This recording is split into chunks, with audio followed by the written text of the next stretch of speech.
Sometimes the biggest dreams requires the scariest first step. Hi, my name is Deepika and I'm from Goa.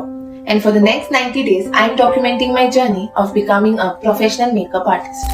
Makeup हा नेहमीच माझ्या लाईफचा एक part होता. स्वतःवर makeup करायला मला खूप आवडायचं.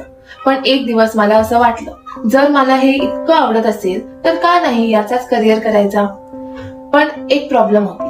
अकॅडमी गोवामध्ये नव्हती, ती पालघर महाराष्ट्रामध्ये होती. आणि पहिल्यांदाच मला घरापासून इतकं लांब राहायचं होतं. माझ्या फॅमिलीला खूप काळजी वाटत होती. त्यांनी मला कधी एकटीला इतकं दूर पाठवलं नव्हतं. आणि ऑनेस्टली मला सुद्धा खूप भीती वाटत होती. What if I fail? What if I am not good enough? What if I can't learn all of this? सगळे विचार डोक्यात घेऊन मी पहिल्या दिवशी क्लासमध्ये गेले. But then something changed. Vanshika ma'am क्लासमध्ये आल्या आणि मला कळलंच नाही कसं, पण मला थोडा कॉन्फिडन्स यायला लागला.